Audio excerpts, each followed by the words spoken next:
আপনাদের এখানে দেখেছি ভবানীপুর বিধানসভা কেন্দ্রের কিছু কথা আপনাদের সামনে বলার জন্য।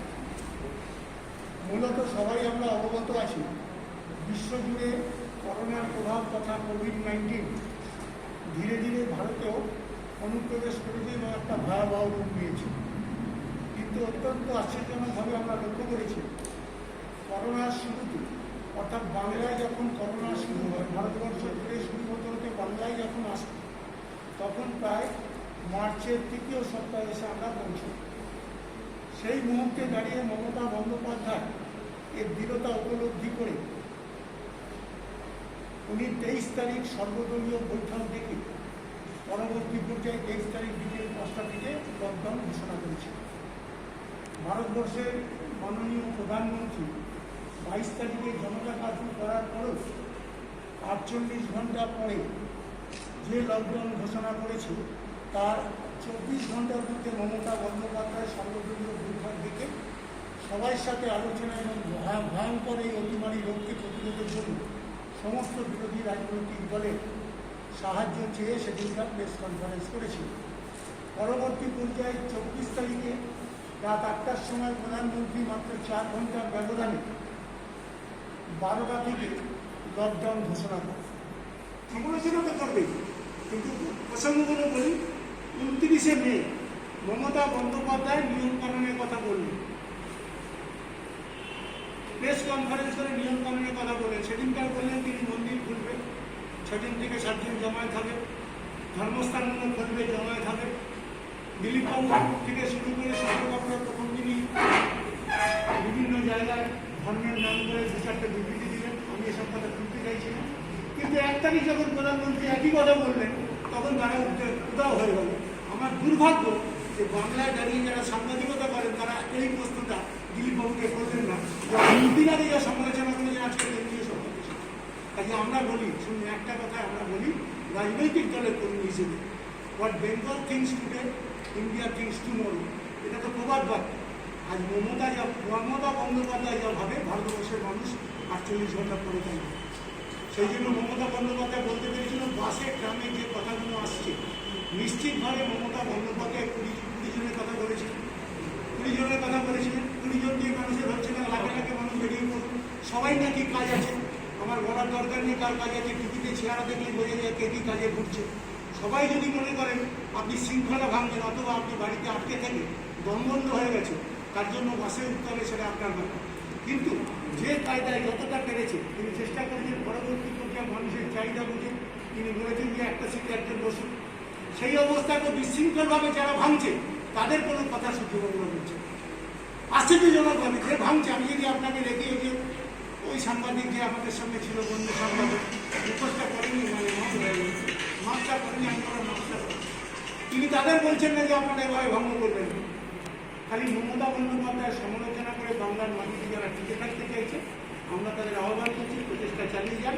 নিশ্চিত মানুষের হাতে ভাগ্য নির্ধারণ হবে। বাংলার কোনো শক্তি নেই, মানুষ যেভাবে সংঘবদ্ধ আছে মমতা বন্দ্যোপাধ্যায়ের প্রতি কোনো আঘাত আসবে। কোভিড কেসের দিকে রাজ্য এখন অনেকটা পিছিয়ে, কিন্তু গত 3-4 দিনের ভিতরে যা রেকর্ড সংক্রমণ হয়েছে, রাজ্যপালও বলছিল উদ্বেগজনক। রাজ্যপাল কি বলছেন আমি তার মধ্যে কোনটা ভাসিয়ে আমার উদ্বেগজনক, সবাই আমারও মনে হচ্ছে উদ্বেগজনক। তার কারণ একদিকে যেমন বিভিন্ন শ্রমিকরা ফিরছে, আর একদিকে দেখবেন টেস্টের সংখ্যা কোথায় পৌঁছে যাচ্ছে। কাল যদি প্রত্যেকটি মানুষের, আজকে আমরা যারা এখানে বসে আছি তার মধ্যে উপসর্গহীন কোনো লোক সেই রোগে আক্রান্ত কিনা আমরা কেউ জানি না। কিন্তু যত টেস্ট হচ্ছে, যে জায়গায় টেস্টের মাত্রা পৌঁছে দিয়েছে, আপনি যে কথাটাও বললো আজকে গুজরাটে তার সংখ্যা নেমে গেছে, টেস্টের সংখ্যা নামিয়ে দিয়েছে 2,500 থেকে 3,000। আজকে বাংলার ক্রমশ প্রতিদিন 10টা হলো বাড়তে বাড়তে চলছে। আরও সেন্টার চেয়েছে, কালকে আপনারা দেখেছেন সুরক্ষাকে এন্ডোর্স করেছে। যত সেন্টার বাড়বে, আমরা 12, 14, 15,000 আমরা করতে পারি। কিন্তু প্রশ্ন হচ্ছে ল্যাবরেটরির ক্ষেত্রে গড়িমসি, সব জায়গায় দেবো না, গড়িমসি 1-2 করে ছাড়ছে। এটা বুঝতে পারছেন বাংলার উপর সমস্ত চাপ চলছে। সমস্ত চাপ তো অতিক্রান্ত করে বাংলার মানুষের সাথে আমরা সংঘবদ্ধ অবস্থায় আছি বলে আমরা এই পরিস্থিতি মোকাবিলা করতে পারছি। মমতা বন্দ্যোপাধ্যায় মোকাবিলায় ভীত সন্ত্রস্ত বাংলাবাসীকে আশ্বস্ত করে তিনি ময়দানে প্রথম সারির নেতৃত্ব দিয়েছেন। আমরা দেখেছি তাকে প্রথম অবস্থায় তিনি বেরিয়ে সময় সময় মানুষের কাছে পৌঁছেছেন এবং বিভিন্ন জায়গায় যাতে কোভিড পেশেন্ট তৈরি হলে তাকে ঠিকমতো চিকিৎসা দেওয়া যায় ধীরে ধীরে প্রায় 10-12-15 থেকে করতে করতে আজকে বাংলায় এই মুহূর্তে দাঁড়িয়ে প্রায় 70টা, আরও 10খানা তার ইচ্ছে আছে, চেষ্টা চালাচ্ছেন। 70খানা কোভিড হসপিটাল তৈরি করেছে এবং আসন, সেই কোভিড হসপিটালে আসন প্রায় 18,000-এ উন্নীত করেছে। স্বাভাবিকভাবে মমতা বন্দ্যোপাধ্যায়ের চিন্তাধারা ধীরে ধীরে হলো, তিনি প্রথম থেকে প্রচেষ্টা চালিয়েছিলেন যাতে পরীক্ষা নিরীক্ষার মধ্য দিয়ে পজিটিভ কেসকে আইডেন্টিফাই করে তাকে চিকিৎসা দেওয়া যায়। কিন্তু আপনারা সবাই জানেন প্রথম অবস্থায় যে কিট বাংলায় পাঠানো হলো এবং তাতে পরবর্তী পর্যায়ে মাত্র 48 ঘন্টার মধ্যে নোটিশ করে সেই কিট ইনভ্যালিড কিট বলে আওয়াজ তুলে তারা ফেরত নিয়ে গেল এবং সাথে সাথে মমতা বন্দ্যোপাধ্যায়দের মাত্র 4 থেকে শুরু করে 4, 5, 6 করতে করতে ল্যাবরেটরি শুরু করা হয়। মমতা বন্দ্যোপাধ্যায় একসাথে 40টি ল্যাবরেটরি আবেদন করেছিলেন, কিন্তু তাকে ধীরে ধীরে আজকে যে জায়গায় নিয়ে এসছে। কাজে প্রথম অবস্থায় কিছুটা এই কেন্দ্রীয় সরকারের গাফিলতির জন্য পরীক্ষা নিরীক্ষা কম হলেও এখন বাংলায় যে পরীক্ষা নিরীক্ষাকে প্রায় 10,000-এ পৌঁছতে চলেছে। গতকালও 9,664টা পরীক্ষা হয়েছে। স্বাভাবিকভাবেই মমতা বন্দ্যোপাধ্যায় প্রচেষ্টা চালিয়ে যাচ্ছেন যাতে বাংলার মানুষকে সামনে থেকে নেতৃত্ব দিয়ে বাংলার এই কোভিড থেকে তিনি উদ্ধার করতে পারেন। কিন্তু সাথে সাথে আমরা একটা কথা নিশ্চিতভাবে বলবো, অদ্ভুতভাবে এই লকডাউন পদ্ধতি চলার পর 29শে এপ্রিল লকডাউন পদ্ধতিতে প্রথম অবস্থায় কেন্দ্রীয় সরকার ঘোষণা করলে আন্তঃরাজ্য চলাচল শুরু করে 29শে এপ্রিল শুরু করার পর স্বাভাবিকভাবে রাজ্য সরকার অর্থাৎ মমতা বন্দ্যোপাধ্যায় তৎপর হয়ে ভারতবর্ষের বিভিন্ন রাজ্যে যারা পারিবারিক শ্রমিক আছেন, আমার এই কথাটা বলা ঠিক না, পারিবারিক কথা নয়, ঘরের শ্রমিক যারা বাংলার ছিলেন তাদেরকে যাতে ফেরানো যায় এবং বিভিন্ন জায়গায় শিক্ষার্থী এবং দর্শনার্থী তীর্থযাত্রী যারা ছিলেন তাদের ফেরানোর জন্য নানান রকম প্রক্রিয়ার মধ্য দিয়ে বাস ব্যবস্থা করে তিনি ফেরাতে আরম্ভ করেন। আপনারা সকলেই জানেন যে শুধুমাত্র কোটাতে রাজস্থানে বিভিন্ন ইউনিভার্সিটি এবং কলেজে যারা পড়ুয়া ছিল সেই পড়ুয়াদেরও তিনি ফিরিয়ে এনেছেন এবং রাজ্য নিজে খরচা দিয়ে সেগুলো করেছেন। তারপর 1 মে থেকে যখন তিনি আশ্বস্ত করলেন যে রেলমন্ত্রী বললেন যে ট্রেনে করে পরিযায়ী শ্রমিকদের ফেরত দেওয়া হবে, অর্থাৎ যে রাজ্যের শ্রমিকরা ফিরতে পারবেন, সেই অবস্থা দাঁড়িয়ে মমতা বন্দ্যোপাধ্যায় প্রথম থেকে একটা প্রচেষ্টা চালিয়েছিলেন যাতে যারা ফিরবেন তাদের স্টেশনের উপর দাঁড়িয়ে যাতে পরীক্ষা নিরীক্ষা করে এবং বিভিন্ন জায়গায় বাস দিয়ে তাদের নিজস্ব বাসস্থানে পৌঁছে দেওয়া যায়। কিন্তু অত্যন্ত তাড়াহুড়োর মধ্য দিয়ে ভারতবর্ষের ক্ষমতাসীন রাজনৈতিক দল নানা রকম বিবৃতি দিয়ে মমতা বন্দ্যোপাধ্যায়কে কুৎসা প্রচারের মধ্যে জড়িয়ে দেওয়ার চেষ্টা করলেন। আমরা সেদিনকার লক্ষ্য করে দেখেছি যে মমতা বন্দ্যোপাধ্যায় রেল চেয়েছেন, কটা চেয়েছেন। মমতা বন্দ্যোপাধ্যায় যে রেল চেয়েছেন সেই রেল মমতা বন্দ্যোপাধ্যায় ভেবেছিলেন ধাপে ধাপে যখন আমাদের রাজ্যের শ্রমিকরা ফিরবেন স্টেশন থেকে নামিয়েই তাকে যথাযথ শুশ্রূষার মধ্য দিয়ে বাসে করে পৌঁছে দেবেন। সেই পরিকল্পনাটাকে ভেস্তে দিয়ে ধীরে ধীরে সমস্ত রেল এমনভাবে চালিয়ে দিল, শুধু তাই নয়, চালিয়ে দিল বললে কথাটা ভুল, তাকে এমনভাবে ঠাসাঠাসি করে মানুষকে তুলে দিলেন যেন মনে হচ্ছে কুকুর ছাগলের মতো তাদেরকে ওই সমস্ত রাজ্য থেকে বিদায় করা হচ্ছে, যেহেতু বাংলার শ্রমিক। একটা বিমাতৃষ্ণ আচরণের মধ্য দিয়ে সেদিনকার যখন শয়ে হাজার মানুষ আসতে আরম্ভ করলেন এবং অপরিকল্পিতভাবে লক্ষ্য করে দেখবেন বারবার বিবৃতি আমরা দেখেছি যে রেল ভাড়াগুলো কেন্দ্রীয় সরকার থেকে 85% দেবে। আবার সুপ্রিম কোর্টে দাঁড়িয়ে কিষাণ নেতা বলেছেন যে না, রেলের ভাড়া দেওয়ার কোনো ব্যাপার কথাবার্তা হয়নি, রাজ্য সরকার সম্পূর্ণভাবে ভাড়া দিয়ে তাদের ফিরিয়ে আনছে। কিন্তু তাকে সেই সুযোগটুকুনি না দিয়ে কালে এমন অবস্থা হলো যে 40টি ট্রেন তার গন্তব্যস্থলে পৌঁছতে পারল না। 4 ঘন্টা, 6 ঘন্টা, 8 ঘন্টা থেকে শুরু করে 6 দিন, 8 দিন, 10 দিন এমন একটা পরিস্থিতি দেখলাম যে মানুষ তখন অধৈর্য হয়ে বিভিন্ন জায়গা থেকে চলতে শুরু করলো এবং 80 জন শ্রমিক শুধুমাত্র নিজের রাজ্যে ফিরে যাওয়ার জন্য আজকে নিহত হয়েছে।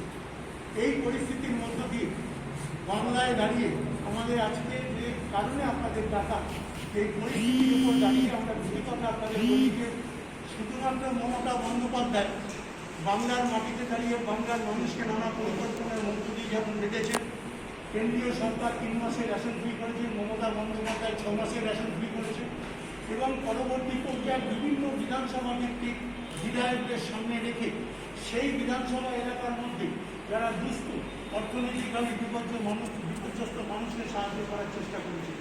এই ভবানীপুর কেন্দ্রের উপর দাঁড়িয়ে মমতা বন্দ্যোপাধ্যায় একদিকে সরকার পরিচালনা করেছে, একদিকে এই ভবানীপুরের অন্তর্গত আমি সুব্রত বক্সী এবং ফিরাদ হাকিম যারা এই ভবানীপুরের আমরা বাসিন্দা, তাদের তত্ত্বাবধানে সমস্ত ওয়ার্ডের কাউন্সিলরদের একত্রিত করে প্রায় 24,000 কেজি চাল, 9,600 কেজি মুসুরির ডাল, 4,800 কেজি তথা আমাদের লিটারের সর্ষের তেল এবং নানা রকম মশলাপাতির মধ্য দিয়ে বিভিন্ন জায়গায় প্যাকেট করে নিজে নিজে কোথাও কোথাও তিনি বিতরণ করেছেন। এটা আপনারা চাক্ষুষ করেছেন। শুধু তাই নয়, বিভিন্ন জায়গায় সমস্ত কাউন্সিলরদের ডেকে আলোচনা করে তিনি বলেছেন যদি কোথাও ভবঘুরে মানুষ থাকে, কোথাও যদি নাইট শেল্টারের নামে বিভিন্ন জায়গাকে ঢুকিয়ে ঢুকে বলেছেন যে যে ওয়ার্ডে নাইট শেল্টার আছে সেখানে সেখানে মানুষকে রেখে দেওয়া হয়েছে। এবং এটা বলতে ভালো লাগে সরকার না সার্কাস, বামফ্রন্টের আমলে আমরা 34 সরকার এই সরকার দেখানোর ফলে মানুষ তাদের বিদায় করে দিয়েছে, তারপরেও যাদের শিক্ষা হয়নি ভবিষ্যতে আরো কিছু তাদের পাওনা আছে।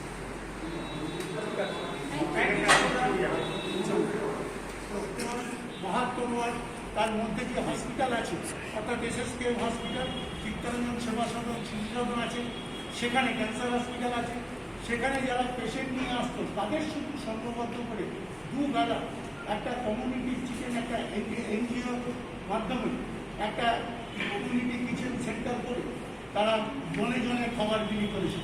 শুধুমাত্র রান্না করা খাবারও যেমন বিলি করেছেন, অন্তত রোজ এই 8টা ওয়ার্ড মিলিয়ে প্রায় 1200 থেকে 1500 লোককে খাবার বিলি করেছেন। তেমনি প্রতিনিয়ত গত 70 দিন ধরে দুস্থ মানুষের কাছে তার খাদ্য সামগ্রী পৌঁছে দিয়েছেন, গায়ে খাদ্য সামগ্রী পৌঁছে দিয়েছে। কিন্তু অত্যন্ত আশ্চর্যজনকভাবে এই ভবানীপুর কেন্দ্রের মধ্যে আমরা লক্ষ্য করেছি যে এই কর্মযজ্ঞ চলার সময় একদিকে মহামারীতে বাংলা দেশ বিপর্যস্ত হচ্ছে, জায়গায় জায়গায় মানুষ না যেতে পেয়ে বসে যাচ্ছে, ছোট কলকারখানা বন্ধ হয়ে যাচ্ছে এবং বিভিন্ন সময় যারা রাস্তাঘাটে হকারি করে তাদের অর্থনৈতিক আয় বন্ধ হয়ে গেছে। এই অবস্থার উপর দাঁড়িয়ে তৃণমূল কংগ্রেসের সর্বস্তরের সহকর্মীরা, কাউন্সিলর সহ প্রথম দিন থেকে যে কায়দা মানুষের কাছে পৌঁছলে বিরোধী রাজনৈতিক দলের কাউকে সেদিনকার ভবানীপুরে আমরা চোখে দেখিনি। আমি জানি না অন্য কেউ দেখেছেন কিনা, অন্তত আমি ফরক করে বলতে পারি বিভিন্ন রাজনৈতিক দল তথা কংগ্রেস, CPM এবং BJP একটা মানুষকে আমরা চোখে দেখিনি যে সেদিনকার মানুষের পাশে এসে দাঁড়িয়েছে। এই অবস্থার উপর দাঁড়িয়ে আর একদিকে আমরা প্রতিনিয়ত লক্ষ্য করেছি মমতা বন্দ্যোপাধ্যায়কে রাজ্যভিত্তিক ব্যবস্থার সার্বিক প্রচেষ্টা সত্ত্বেও তাতে বিদ্যুৎ করে সময় সময় বিরোধী রাজনৈতিক দল বক্তব্য রাখছে। যারা রাজ্যের উপর দাঁড়িয়ে মাননীয় মুখ্যমন্ত্রী যখন প্রথম দিন লকডাউন ঘোষণা করে বিরোধী রাজনৈতিক দলের সাথে সংঘবদ্ধ আলোচনার পর ভারতবর্ষের কোনো রাজ্যে এই কায়দায় লকডাউন শুরু হয়নি। শুধু তাই নয়, কেন্দ্রীয় সরকারও এই কায়দায় লকডাউন শুরু করেনি যে বিরোধী রাজনৈতিক দলকে সংঘবদ্ধ করে লকডাউন ঘোষণা করার আগে আলোচনা করে নিতে চাই যে সবার সহযোগিতা সমর্থন দরকার। বলছেন মোদী হয়তো মুমকিন হয়, অর্থাৎ ভারতবর্ষের পৃথিবীর সমস্ত দেশ নাকি ভারতবর্ষকে আশীর্বাদ করছে, মোদী সাহেবকে আশীর্বাদ করছে যে তিনি করোনা রুখে দিতে পেরেছেন। তিনি বিবৃতি দিয়ে বলেছিলেন যে মহাভারতের যুদ্ধ 18 দিন হয়েছে, তাকে 21 দিন সময় দিলে তিনি করোনা সাফ করে দেবেন। এই পরিস্থিতির উপর দাঁড়িয়ে আমরা লক্ষ্য করে দেখেছি যে ক্রমে যেভাবে ভারতবর্ষের মাটিতে দাঁড়িয়ে করোনা প্রভাবিত হচ্ছে, আস্তে আস্তে এটা এমন একটা জায়গায় যাতে শীর্ষে না চলে যায় সেই অবস্থাকে 5ম স্থানে এসে দাঁড়িয়েছে। আজকে কিন্তু এই প্রসঙ্গে আর বিরোধী রাজনৈতিক দলের কোনো ক্ষমতা, কোনো বক্তব্য নেই।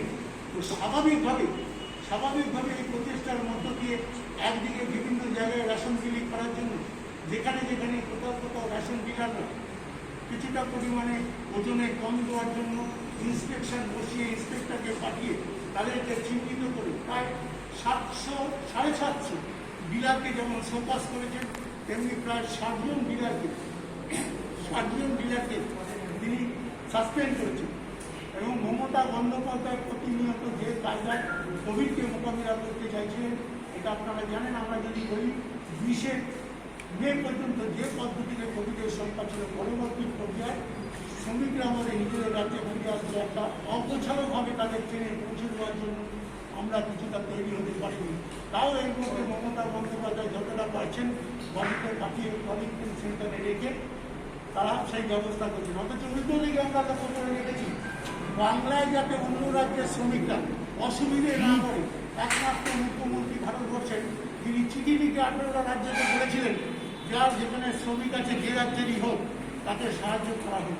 কিন্তু বাংলার মাটিতে দাঁড়িয়ে মমতা বন্দ্যোপাধ্যায় 711টা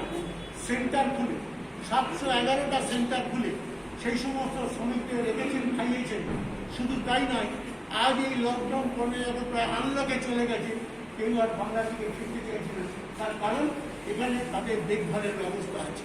তিনি চেষ্টা করেছেন কোভিড হসপিটাল বাড়াতে বিভিন্ন জায়গায় পৌঁছে আজকে 18,000 বেডের ব্যবস্থা করেছে। এর মতো পরিস্থিতিতে বাংলার মাটিতে দাঁড়িয়ে ভারতবর্ষের ক্ষমতাসীন রাজনৈতিক দল যে কায়দায় সমালোচনা করছে অত্যন্ত দুঃখজনক। শুধু চাই নয়, আমরা আমাদের ভাষায় বলি অত্যন্ত নোংরামি। তার কারণ রাজনৈতিকভাবে যখন মানুষ বিপদে পড়ে তখন সমস্ত রাজনৈতিক দলের সংঘবদ্ধ হয়ে এর প্রয়োজন। সুবিধে অসুবিধার কথা নিশ্চয়ই আলোচনা করার প্রয়োজন আছে, কিন্তু সুসংগতভাবে মানুষের পাশে দাঁড়ানো। কিন্তু আমরা অত্যন্ত আশ্চর্যজনকভাবে লক্ষ্য করছি বিভিন্ন জায়গায় বিশৃঙ্খলা সৃষ্টি করার জন্য এই রাজনৈতিক দলগুলি ঘুরে বেড়াচ্ছে। এবং যে সময় মমতা বন্দ্যোপাধ্যায় একটু সোজায় দাঁড়াবার চেষ্টা করেছেন বাংলার মানুষকে নিয়ে, সেই সময় আমফানের প্রভাব।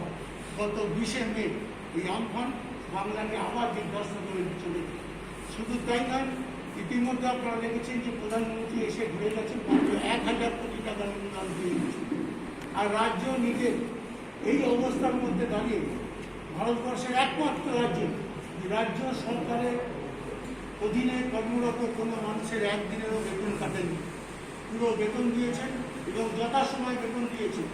তার আয় প্রায় স্তব্ধ হয়ে গেছে। সে অবস্থার উপর দাঁড়িয়ে কুড়িয়ে কাটিয়ে 6,250 কোটি টাকা একটা প্রজেক্ট তৈরি করে তিনি শুরু করেছেন তার এই আমফানের ক্ষতিগ্রস্ত, যা প্রায় 16টা জেলাকে বিধ্বস্ত করে দিয়েছে।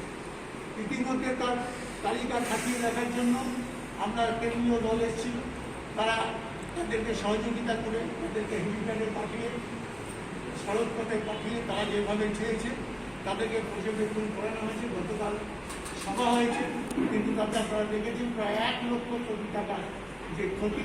মমতা বন্দ্যোপাধ্যায় 20 তারিখ নবান্নে বসে যে সমস্ত পরিস্থিতি মোকাবিলা করেছিলেন, সেই মমতা বন্দ্যোপাধ্যায় প্রথম দিনই বলেছেন লক্ষ টাকার উপর ক্ষতি, লক্ষ কোটি টাকার উপর, সেটা কালকে আমরা সেই কাগজ তুলে দিয়েছি। আমি খালি এই অবস্থার উপরে বলবো যে বাংলার মাটিতে দাঁড়িয়ে মমতা বন্দ্যোপাধ্যায়ের এই প্রচেষ্টা বাংলার মানুষকে যখন আকৃষ্ট করেছে, এখনও প্রায় 19 থেকে 20 ঘন্টা নিজে ব্যক্তিগতভাবে পরিশ্রম করে, নিরলস ভঙ্গিতে পরিশ্রম করে বাংলার মানুষকে সংঘবদ্ধ করে একটা শৃঙ্খলাপূর্ণ জীবন দেওয়ার চেষ্টা করছেন। আর তাদের বিরোধী রাজনৈতিক দলের সদস্যরা বিভিন্ন ভাষায় বিভিন্ন দিকে তাকিয়ে যে সমস্ত কথাবার্তা বলছেন, তা রাজনীতির ময়দানে দাঁড়িয়ে আমি বলতে পারি অত্যন্ত নিম্ননীয়। এই অবস্থার উপর দাঁড়িয়ে বাংলা যেভাবে পরিচালিত হচ্ছে, আমরা মনে করি তথা বাংলার মানুষ মনে করে পশ্চিমবাংলার মাটিতে মমতা বন্দ্যোপাধ্যায় আছে বলে আজকে আমফান এবং কোভিড-19কে একসাথে মোকাবিলা করা যাচ্ছে। তো আমি আপনাদের এতটুকুনি বললাম, বাকি কিছু অংশ আমি ক্রীড়াভাষী সে বিচারটা করেছি। সেটা আপনাদের বেশিরভাগইটাই বলেছেন। আমি শুধু যোগ করতে চাই, যারা আমাদের সরকারের সমালোচনা করেন, যারা সরকারকে বলেন, মুখ্যমন্ত্রীকে বলেন আর মমতা যে আসবেন, তাদের বলি আপনি আচার্য ধর্ম পরের শিখাও। আজকে বাংলাকে যারা শেখাতে আসছেন তারা কারা, তাদের নেতৃত্বে কারা? যারা গুজরাট শাসন করেছিলেন বা এখনো গুজরাটে যাদের পার্টি শাসন করছে তারা এখন বাংলা দখলের চেষ্টা করছে। তাই আজকে একটা ছোট্ট কম্পারেটিভ কোভিড নিয়ে বলা হয়েছিল যে উহান অফ ইন্ডিয়া, বাংলাকে বলা হয়েছিল উহান অফ ইন্ডিয়া। আজকে যদি শুধু কোভিড দেখে তাহলে কোভিডে আজকে প্রত্যেক 10 লাখে আমাদের বাংলায় কত 10 লাখে পজিটিভ কেস করতো? 70.49। আর বাংলার স্থান কত কোভিড পজিটিভে? বাংলার স্থান 13তম। জাতীয় গড় কত প্রত্যেক 10 লাখে? 1059.67। তাহলে উহান কোনটি? গুজরাটকে যদি দেখেন তাহলে এই জাতীয় স্তরের কাছাকাছি প্রায় গুজরাট রয়েছে। দিল্লিও আছে অবশ্য, মধ্যপ্রদেশও আছে, কিন্তু গুজরাট যেটাকে নিয়ে অহংকার করা, যেটাকে নিয়ে দিলীপ বাবুর মতন নেতা বলেছিল যে আমেরিকায় সব থেকে বেশি কেন, তার কারণ অনেক উন্নত, আর ভারতবর্ষের সব থেকে উন্নত গুজরাট, তাই গুজরাটে কোভিড হয়েছে।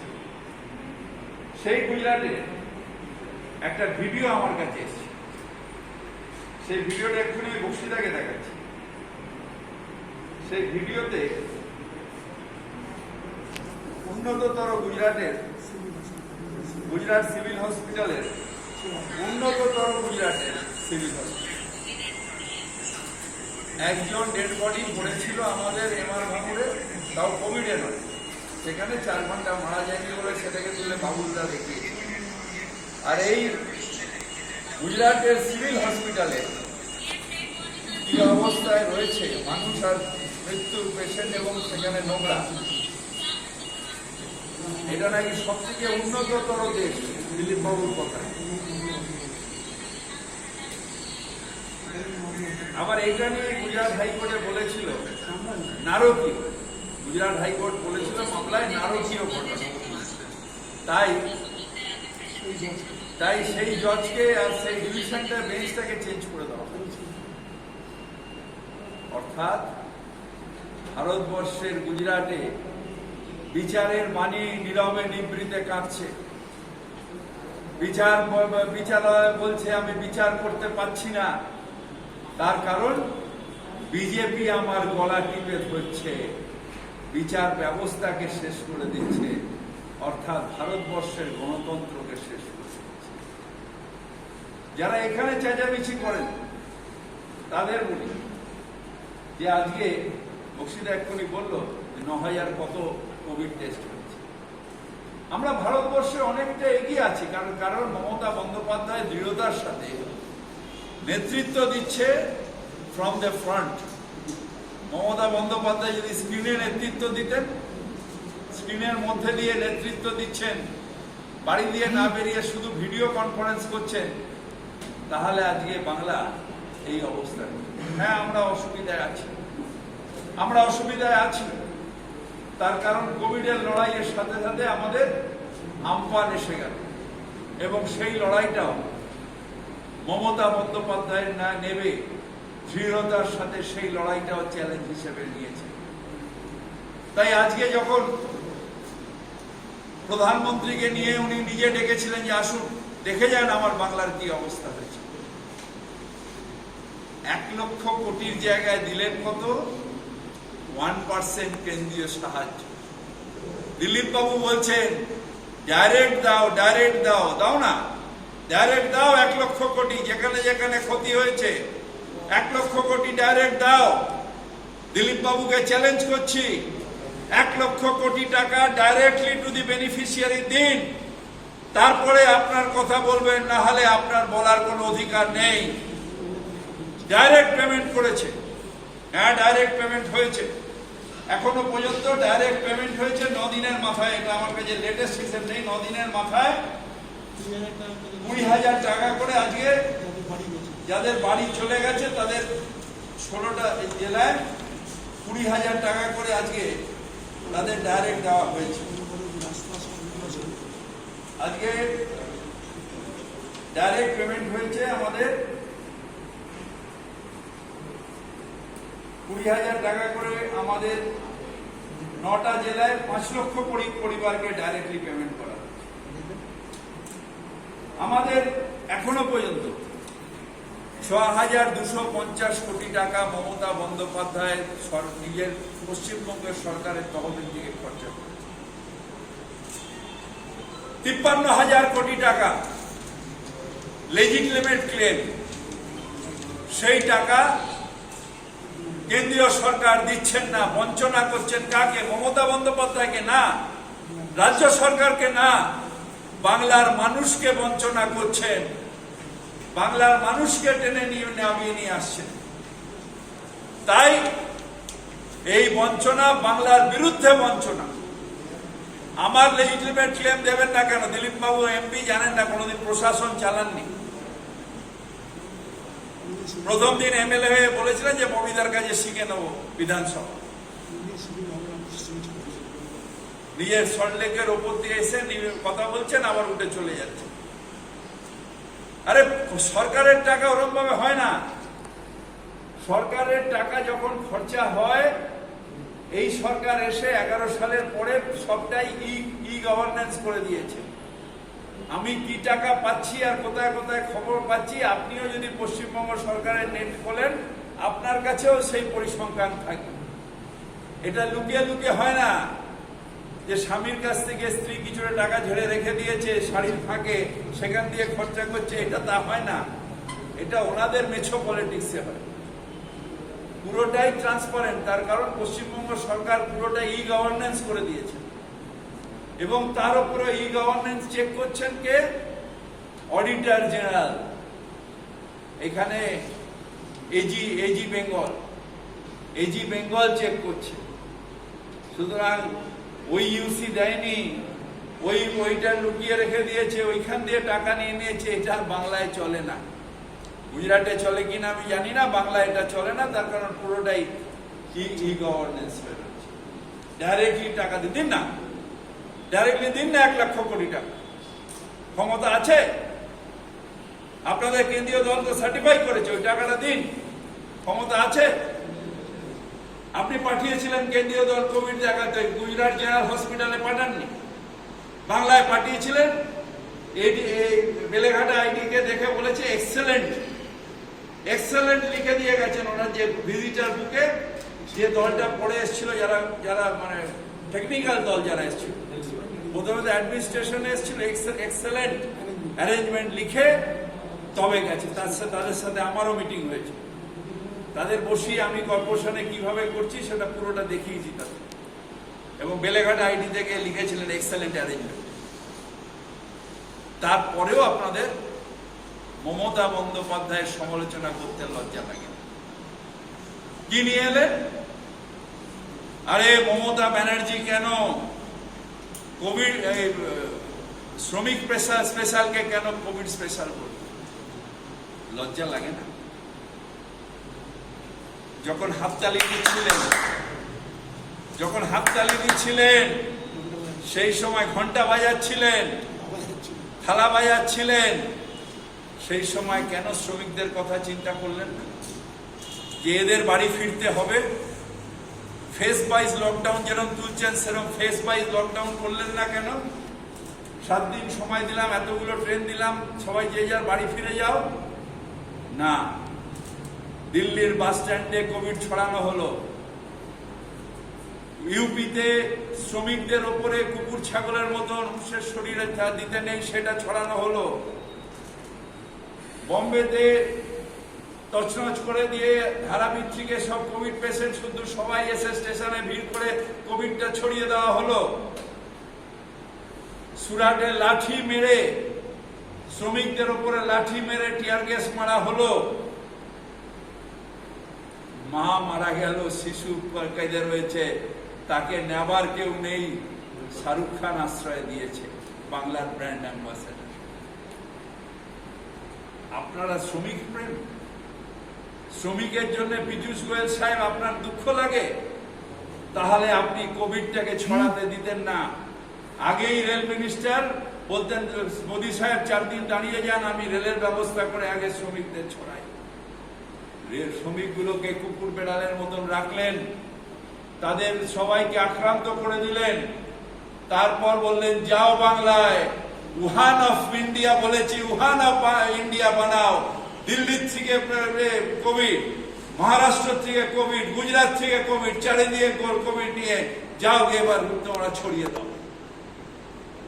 অর্থাৎ বাংলার বিরুদ্ধে ষড়যন্ত্র, এটা ভুল নয়, এটা ষড়যন্ত্র। বাংলার বিরুদ্ধে ষড়যন্ত্র, বাংলাকে নিচু দেখানোর জন্য ষড়যন্ত্র। এর জবাব বিজেপিকে দিতে হবে। মমতা বন্দ্যোপাধ্যায় এই অবস্থার মধ্যে দাঁড়িয়ে থেকে সামনে নেতৃত্ব দিয়েছেন। প্রত্যেকটা কোভিড হসপিটালে যেখানে দরকার দৌড়ে গেছেন, নিজের জীবনকে পরোয়া না করে মানুষের স্বার্থে দাঁড়িয়ে কিভাবে সোশ্যাল ডিস্টেন্সিং করে দেখিয়েছেন। রেশনের সমস্যা শুনেছেন, রেশন দোকানে দৌড়েছেন। কিন্তু আমি চ্যালেঞ্জ নিচ্ছি, একটু আগে বক্সিটাকে বলছিলাম, একটা লোক নেই যে পশ্চিমবঙ্গের খাদ্য চেয়েছে, খাদ্য পায়নি। একটা লোক নেই। প্রেসের সামনে সাজিয়ে বলা যায়, মাগো আমি খেতে পাচ্ছি না, আমাকে গুলি করে দাও, আমাকে খাবার দিও না, গুলি করে দাও। সেই আবার বলছে কি, সে বলছে না আমি পেয়েছি। বিজেপি অ্যাক্টিং করতে বলেছিল, আমি তো যাত্রা পার্টির লোক, অ্যাক্টিং করছি। অর্থাৎ পশ্চিমবঙ্গের মানুষকে নিয়ে যাত্রা করছে কারা? বিজেপি যাত্রা করছে। পশ্চিমবঙ্গ মানুষকে নিয়ে যাত্রা করছে। একটা লোক অনাহারে মারা যায়নি, একটা লোক নয়। যারা শ্রমিক, আমি নিজে গেছি বড়ো 7-এ, ওই আমাদের বানতলায় যে লেদার ইন্ডাস্ট্রি, ওখানে প্রচুর বাইরের শ্রমিক রয়েছে। আমি নিজে সেখানে গেছি। প্রত্যেকে বলছেন স্যার আমি জিআরের চাল পেয়েছি, আরাম করে রয়েছে, কোনো অসুবিধা নেই। প্রত্যেকটা আমাদের ওখানকার কাউন্সিলররা খাবার ব্যবস্থা করেছে। যতদিন তারা নিজেরা রান্না করেনি, ফ্যাক্টরিগুলো অনেকদিন বন্ধ ছিল, সেখানে খাবারের ব্যবস্থা করে খাবার দিয়েছেন। তারপরে তারা রান্নার নিজেরা ব্যবস্থা করে, চাল ডাল সব মমতা বন্দ্যোপাধ্যায়ের কথায় প্রত্যেকটা বাড়িতে পৌঁছেছে। আজকে স্পেশাল রেশন কুপন তাদের বাড়িতে পৌঁছেছে। সেখানে শুধু সমালোচনা, পশ্চিমবঙ্গে খারাপ। আরে পশ্চিমবঙ্গে খারাপ নয়, আপনার নিজের গুজরাট খারাপ, মধ্যপ্রদেশ খারাপ। কেন গুজরাটে হলো?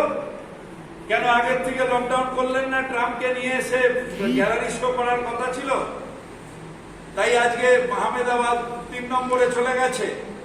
গ্যালারি শোয়ের দরকার ছিল? কেন গভর্নমেন্ট ফেলে দেওয়ার জন্য কেন ষড়যন্ত্র হলো? তা কেন তখন কেন হলো না লকডাউন? তখন লকডাউন করলেন না কেন?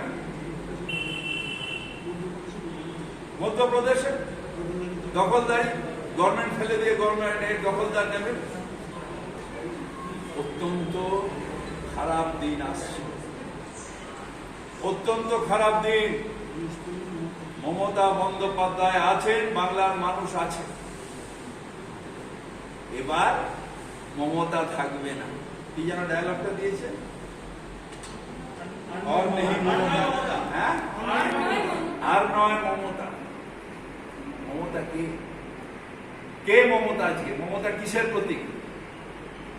আমরা যারা বাংলার মানুষ, ওই মেয়েটা দাঁড়িয়ে আছে, ও একটা মমতা, এ একটা মমতা, ওই ওখানে টুপি পরে রয়েছে, ও একটা মমতা। এরা সবাই আজকে মমতা। সাধারণ ঘরের বাংলার মেয়ে প্রত্যেকে মমতা। অর্থাৎ বাংলার থেকে এই বাংলার মানুষকে তাড়িয়ে দাও। দিল্লি গুজরাট থেকে এসে দখলদারি নেবে। বাংলার যে ছেলেরা, আমরা যারা বাংলার ছেলে, আমরা নপুংসক হয়ে চুরি পড়ে থাকবো।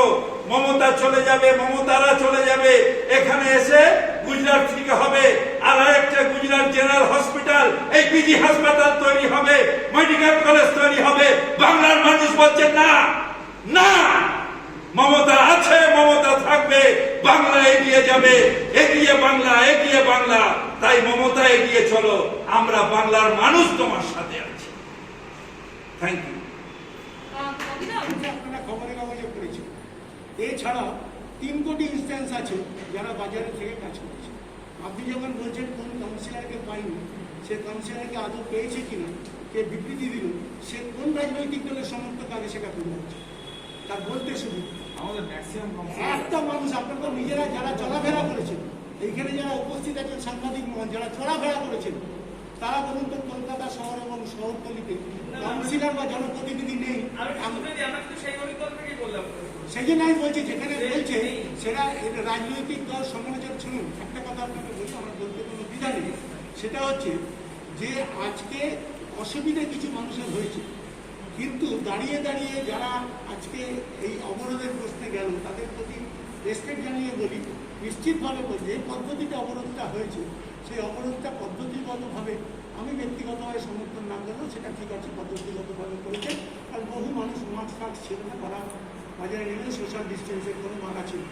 কিন্তু যারা এটা উস্কে এই জিনিসগুলো করেছেন, তারাই এই ধরনের বিবৃতি দিয়েছেন যে কাউন্সিলরকে পাওয়া যাচ্ছে না বা তৃণমূলকে খুঁজে পাওয়া যাচ্ছে না। কিন্তু বাংলার মাটিতে দাঁড়িয়ে মমতা বন্দ্যোপাধ্যায় যেদিনকার সশরীরে উত্তীর্ণ হয়েছিল কোভিডের মাটিতে, সবাই দেখেছেন মমতা বন্দ্যোপাধ্যায় দণ্ডি কাটছেন। একথা যারা বলেছেন, এখন যারা বলছেন, তারা সেদিনকার রাস্তায় ছিল না। কিন্তু সেদিনকার সোশ্যাল ডিস্টেন্সের কথাটা অভিব্যক্ত করার জন্য যারা সংবাদ মাধ্যম তুলে ধরেছিল, তাদের ধন্যবাদ। একটা ডিস্টেন্স কতটা মেনটেন করা দরকার সেটা চিহ্নিত করে দিয়েছিলেন মমতা বন্দ্যোপাধ্যায়। আজও বাংলার মাটিতে দাঁড়িয়ে যারা এই সিস্টেমটা মানেন, তারা কিন্তু মমতা বন্দ্যোপাধ্যায় চলার পথেই সেই সিস্টেমটাকে মেনে নিয়েই মরছে। এর আগেও আমার বিরুদ্ধে সুপ্রিম কোর্ট পর্যন্ত যাওয়া হয়েছে। আমার কোর্টেই দেখা হবে, কোর্টে তার জবাব।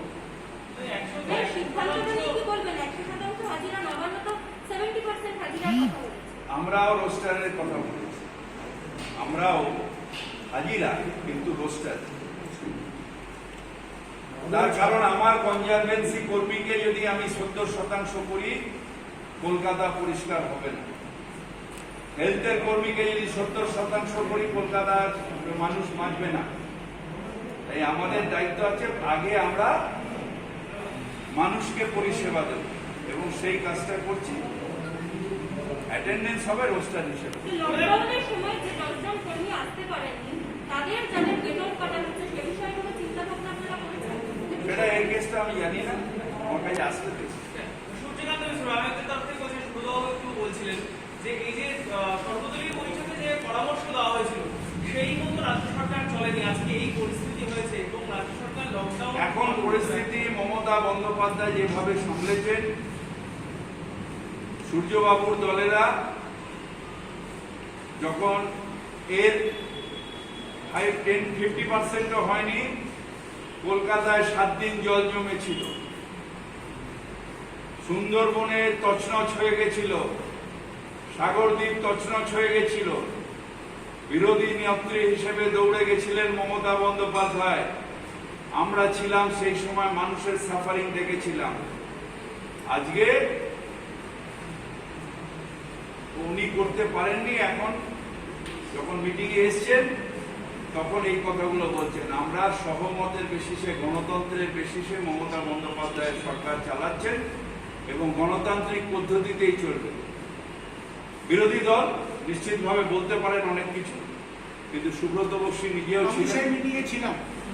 সেদিনকার সূর্যকান্ত মিশ্রকে আলাদা প্রাধান্য দিয়ে মমতা বন্দ্যোপাধ্যায় তার সাজেশন শুনেছিল। আজ পর্যন্ত, এই সময় পর্যন্ত একটা সাজেশনের বাইরেও করেনি। দুর্ভাগ্য যে সাজেশন তিনি দিয়েছিলেন তাকে ভঙ্গন করেছেন তিনি। তার কারণ সময় সময় আন্দোলনের নাম করে টিভিতে ক্যামেরায় ছবি দেখাবেন বলে বিভিন্ন সময়কে বিভিন্ন জায়গায় হাজির হয়েছিল। সোশ্যাল ডিস্টেন্স বা ফিজিক্যাল ডিস্টেন্সকে তাকে ফেলে দিয়ে সার্বিকভাবে আপনারা দেখেছেন নানা রকম অনুষ্ঠানে তারা গিয়ে হাজিরা হয়েছে। কাজেই মানা হয়নি, কথাটা সম্পূর্ণ ভুল। আজ এই মুহূর্তে দাঁড়িয়ে বাম রামের সাথে মিশে যাওয়ার পরে যে কথাটা বাবু বললো, তাদের নিজেদের দৃষ্টিভঙ্গি বদলেছে। স্বাভাবিকভাবে তাদের সবসময় মনে হচ্ছে কিছু বলতে না পারলে ওরা সংবাদ মাধ্যম থেকে দূরে চলে যাচ্ছে। তার কারণ ফিজিক্যালি তাদের কোথাও বাংলা জুড়ে কোনো কাজকর্ম নেই। যে বিদেশি বিমান আসা বন্ধ করা হোক, তারপরেও 48 ঘন্টা বিদেশি বিমান চালানো হয়েছে ভারতবর্ষ জুড়ে, বাংলা তার থেকে বাদ যায়নি। এবং মমতা বন্দ্যোপাধ্যায় প্রথম দিন থেকে মানুষ উপলব্ধি করেছে, আপনাদের বহু সংবাদ মাধ্যম সেগুলিকে এখানে মমতা বন্দ্যোপাধ্যায় নিজেও বলেছিলেন, সেদিন জিএম গেছিলেন, শপথ দেবনাথও বলেছিলেন। কিন্তু রেল অদ্ভুতভাবে বাংলার বা রেলের এখন সামগ্রিকভাবে আপনারা দেখছেন যে রেলের যে একটা মিনিস্টার যদি এতগুলো দপ্তর দেখে, তাহলে সেই রেলের মতন একটা দপ্তরকে পিছিয়ে দিয়ে ইয়ার্কি মারা হচ্ছে।